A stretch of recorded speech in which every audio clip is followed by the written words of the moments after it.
ओम भद्रं कर्णे शृणुयाम देवा स्थिरैरङ्गैः सुष्ठुवां सस्तनूभिः व्यशेम देवहितं यदाहि स्वस्ति न इन्द्रो वृद्धश्रवा स्वस्ति नः पूषा विश्ववेदाः स्वस्ति नस्तार्क्ष्यो अरिष्टनेमि स्वस्ति नो बृहस्पतिर्दधातु। ओम शांति शांति शांति। सर्वप्रथम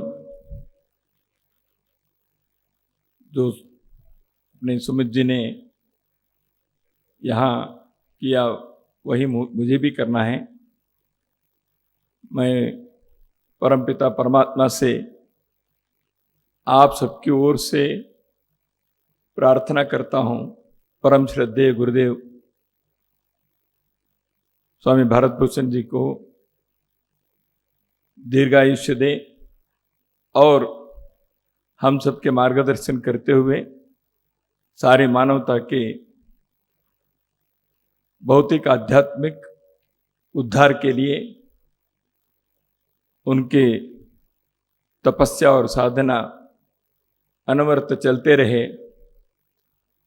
और इसी प्रकार वर्षों तक हम उनके योग प्रकाश के अंदर अपने मार्ग को खोजते हुए उस मार्ग पर हम चलते रहें, यही मैं परमात्मा से प्रार्थना करता हूँ उनके जन्म दिवस पर। और जो संयोग से मोक्षायतन योग संस्थान के भी स्थापना दिवस है। आज के इस कार्यक्रम में विशिष्ट अतिथि के रूप में आए हुए जापान के हमारे केनिचिरो तोयोफुकु जी, श्री सुमित श्रीवास्तव जी, जसवंत सैनी जी, इस संस्थान के विशिष्ट आयामों को निरंतर बढ़ा रही आचार्य प्रतिष्ठा जी, इस कार्यक्रम में उपस्थित सभी वंदनीय श्रेष्ठ सज्जन बंधु, श्रद्धेय माता भगिनी, मैं यहाँ दो भार को लेकर खड़ा हूँ। एक स्वयं गुरुदेव जी ने मुझे पगड़ी पहना दिए हैं, तो यह एक कर्तव्य को, एक धर्म को निरंतर स्मरण कराते रहेगा, क्योंकि गुरुदेव जी को मैंने कहा कि आपको ही ये मुझे पहनाना पड़ रहा है। मैंने कहा पड़ रहा है नहीं है, मैं आनंद से कर रहा हूं, ऐसे उन्होंने कहा। वह आनंद के प्रवाह मेरे शरीर के अंदर भी प्रवाहित हो, यही मैं ईश्वर से प्रार्थना करता हूं। और दूसरी बात, उन्होंने संस्थान ने मुझे आज जो सम्मान में स्वास्थ्य श्री ऐसे कह दिया, तो इसलिए मेरे ऊपर ये जिम्मेवारी आ गई मेरे स्वास्थ्य ठीक रखने की, क्योंकि मैं उस सम्मान के अनुरूप योग्य बनूं, उसके लिए अर्ह बनूं, यह मेरी जिम्मेवारी बनी।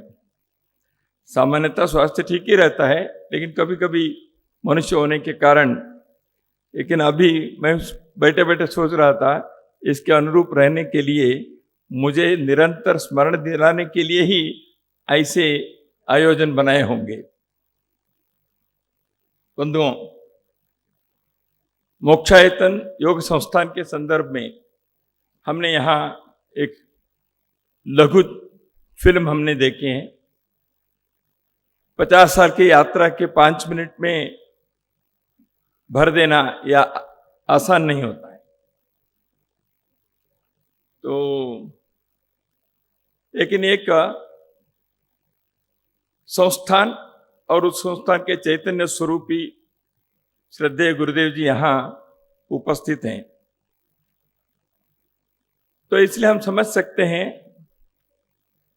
यहाँ स्वाभाविक रूप से एक वाइब्रेशन जो होता है, वह साधना के कारण, तपस्या के कारण, सेवा के कारण इस प्रकार की एक वाइब्रेशन हम अनुभव करते हैं।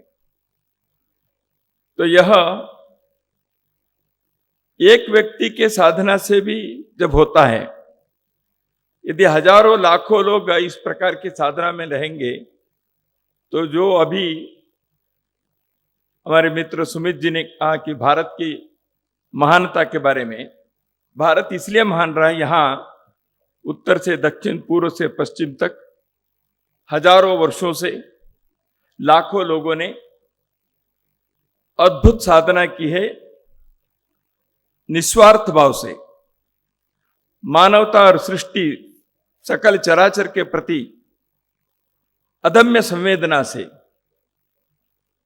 इस देश के हर पीढ़ी के बहुत सारे विद्वानों ने, साधकों ने, तपस्वी लोगों ने, विभूतियों ने, मनीषियों ने ऐसे अखंड साधना करने के कारण यहां के कंकर कंकर में शंकर है। यहां के भारत के भूमि में एक वाइब्रेशन है। यहां के भारत भूमि में इस योग के, तपस्या के, साधना के कारण इसको हम पुण्य भूमि, योग भूमि, मोक्ष भूमि ये कहते हैं। इसको ऐसे बना के रखने के जो दायित्व है वह केवल भारत के प्रति के एक देशभक्ति, देश प्रेम तक नहीं है, यह मानवता के लिए आवश्यक है। क्योंकि महर्षि अरविंदो ने या स्वामी विवेकानंद ने, महर्षि दयानंद सरस्वती जी ने अपने जीवन कार्य में उन्होंने जो कार्य किया उसमें भारत के उत्थान के लिए, भारत के अभ्युत्थान के लिए जिस मार्ग पर वो चले वह केवल भारत के लोगों तक सीमित होने के लिए नहीं था, समस्त मानवता के उद्धार के लिए, समस्त मानवता के उत्थान के लिए वह कार्य था। इसलिए महर्षि अरविंद तो कहते हैं भारत उठेगा, भारत उठेगा दूसरों को कुचलने के लिए नहीं, भारत उठेगा सारे विश्व के लिए दीप स्तंभ बनने के लिए। उस प्रकाश में सारे विश्व अपने योग्य मार्ग को प्राप्त करते हुए निरंतर पथक्रमण करे, आगे बढ़ते रहे। यही भारत की नियति है, भारत के जीवन के एक लक्ष्य है। वो अपने लिए नहीं जी रहा है, भारत सारे विश्व के लिए, सारी मानवता के लिए एक निरंतर साधना करते आ रहा है। उसमें उतार चढ़ाव हुआ है,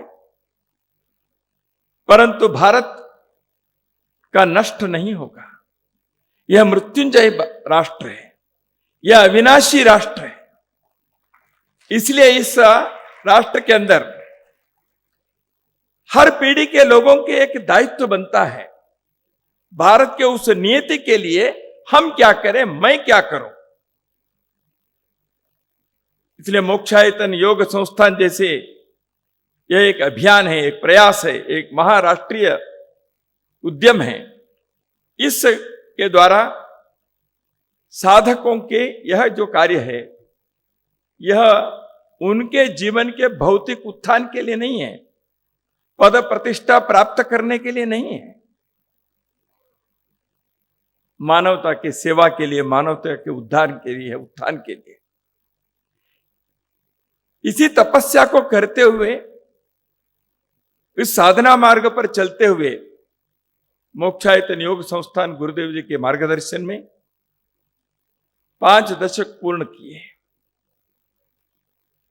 जैसे सभी ने अपने अभिमत व्यक्त किया, अपनी इच्छा व्यक्त की, उसी प्रकार मैं भी मोक्षायतन योग संस्थान अनंत काल तक इस प्रकार के कार्य करते रहेगा, यह हम सबकी अभिलाषा है, भगवान से प्रार्थना है।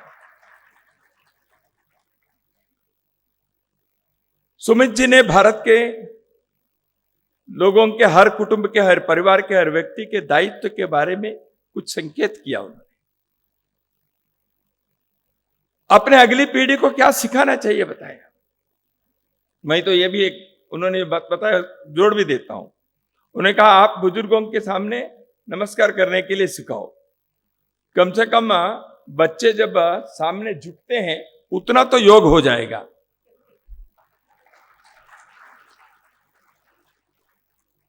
अभी आचार्य प्रतिष्ठा जी कह रही थी ताली बजाएंगे तो भी उसके कुछ लाभ होता है। ऐसे हमारे यहां भारत की संस्कृति की विशेषता है, कुछ बातें डायरेक्ट है, कुछ बातें इनडायरेक्ट है। उत्तर भारत में कम होगा कि दक्षिण भारत में विद्यालय के शाला के कक्षाओं में यदि कोई विद्यार्थी गलती करता है तो वहां के शिक्षक उनको दोनों कान ऐसे पकड़कर 3 बार उठकर बैठने के लिए करते हैं। लेकिन अभी उसके पीछे के विज्ञान क्या है, शास्त्र क्या है, लोगों ने ढूंढ निकाला है। कई ग्रंथों में हुआ होगा पहले। वो सजा नहीं है केवल, लेकिन उसके अंदर भी एक योग है, क्योंकि आप कान के इस कोने को दोनों उंगली से जब पकड़कर आप उठ के बैठते हैं 3 बार तो उतना योग हो जाएगा। तो हमारे यहां सजा भी योग के नाते।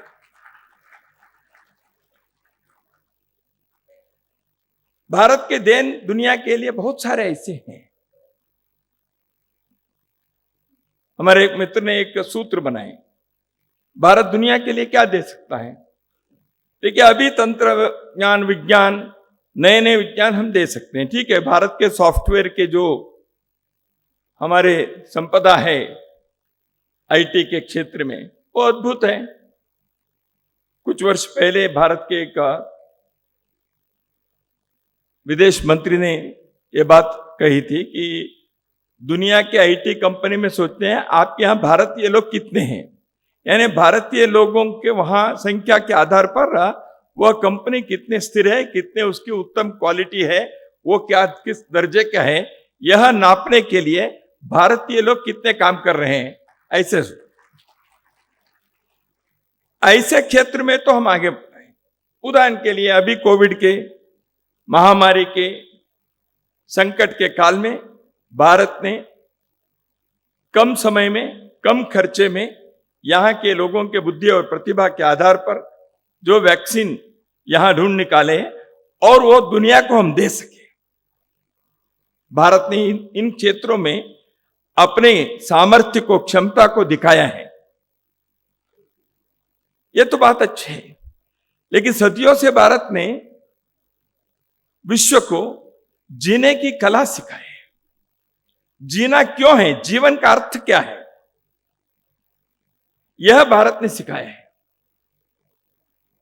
भारत के लोगों ने विश्व के मानवता के सामने what is the purpose of life and how to live your life, इसके बारे में कहा है। इसलिए भारत ने जब अपने संस्कृति को विश्व भर में देने का जो एक बहुत बड़ा प्रयास किया, भारत के 6-8 हजार वर्षों के इतिहास में किसी देश पर हमने आक्रमण नहीं किया, किसी देश को हमने गुलाम नहीं बनाया। भारत के भारतीय लोगों को, यहां के लोगों को दुनिया के सामने माफी मांगने के, क्षमा मांगने के कोई भी आवश्यकता नहीं है। दुनिया में बहुत कम देश ऐसे हैं, क्योंकि हम दुनिया के साथ वसुदैव कुटुंबकम इस भावना से सारे दुनिया को अपने ही भाई बहन, अपने ही कुटुंब के सदस्य ऐसे मानकर हम रहे हैं। हमने किसी का शोषण नहीं किया। हां, यदि हमने माफी मांगना है तो अपने समाज के साथ मांगने हैं, क्योंकि हम अपने ही बंधुओं के साथ छुआछूत, जाति भेद, इस प्रकार से हमारे भाई बहनों के साथ ऐसे व्यवहार हमने किया जो कलंक है, जो भारत की मिट्टी के विचार नहीं था। हमने हर किसी के अंदर, जड़ चेतना के अंदर आत्मा को देखे, परमात्मा को देखे हैं। हमने हर सर्वत्र ईश्वर के अंश को हम देखते हैं, पूजा करते हैं। कैसे कोई एक मनुष्य हमसे नीचा हो जाता है, कैसे कोई एक मनुष्य अछूत हो जाता है, संभव नहीं। यह मनुष्य के छोटे मन के, छोटे दिल के यह परिचायक है, इसलिए उससे ऊपर उठकर हमको आना पड़ेगा। लेकिन दुनिया के सामने हमने संस्कृति के प्रसार की। चीन के एक राजदूत अमेरिका में रहे, उन्होंने अपने एक ग्रंथ में उन्होंने लिखा, शी उसका नाम है। उन्होंने कहा भारत के एक भी सैनिक को बिना भेजे, without sending a single soldier, 20 शताब्दियों तक भारत ने चीन पर अपना वर्चस्व रखा, 2000 वर्षों तक। किस आधार पर?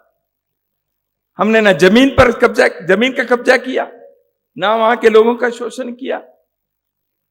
खुशी मोह से दिखते हैं, नॉट पॉलिटिकली और इकोनॉमिकली, नॉट इवन मिलिटरली और in any case, but culturally and spiritually. संस्कृति और अध्यात्म के आधार पर भारत ने अपना वर्चस्व रखा। इसलिए जैसे मैं कह रहा था, हमारे एक मित्र ने एक सूत्र बनाया, भारत क्या दे सकता है दुनिया को? संयोगी आवे कसम, ये सूत्र है। संयोगी आवे कसम सूत्र का अर्थ क्या है? भारत दे सकता है संस्कृत, योग संयोग योग, गी यानी गीता, आ यानी आयुर्वेद, वे यानी वेद और उपनिषद, क यानी कला, और आखिरी सम यानी संगीत। संयोगी आवे कसम, ये हम दे सकते हैं। संस्कृत, योग, गीता, आयुर्वेद, वेदोपनिषद, कला और संगीत, यह मनुष्य के सभ्यता के विकास के लिए आवश्यक बातें हैं। मनुष्य के भौतिक और आध्यात्मिक जीवन के उन्नति के लिए इन बातों पर, इन मार्ग पर जाना यह आवश्यक है। मैं संस्कृत के ही एक उदाहरण लेता हूं। योग के बारे में तो यहां इस मंच पर कहने की आवश्यकता ही नहीं है, क्योंकि जिस संस्था ने पिछले इतने वर्षों से योग के प्रचार प्रसार करते हुए लोगों को उस साधना मार्ग पर चलने के लिए प्रेरणा दिए हैं, मुझे योग के बारे में यहां कहने की आवश्यकता नहीं है। संस्कृत के बारे में अभी अपने क्या केनिचिरो तोयोफुकु, उनके नाम सुमित जी ने उल्लेख किया, मैं भी कर सकता हूं, आप भी कर सकते हैं। है जापानी नाम। संस्कृत आधारित जितने भी भाषाएं हैं, संस्कृत ने जो थोड़े बहुत सीखे हैं, वो दुनिया की किसी भी भाषा के उच्चारण, प्रोनाउंसिएशन कर सकते हैं। इसलिए भारत में अंग्रेजों से भी अच्छे इंग्लिश बोलने वाले भी यहां जन्म लिए हैं।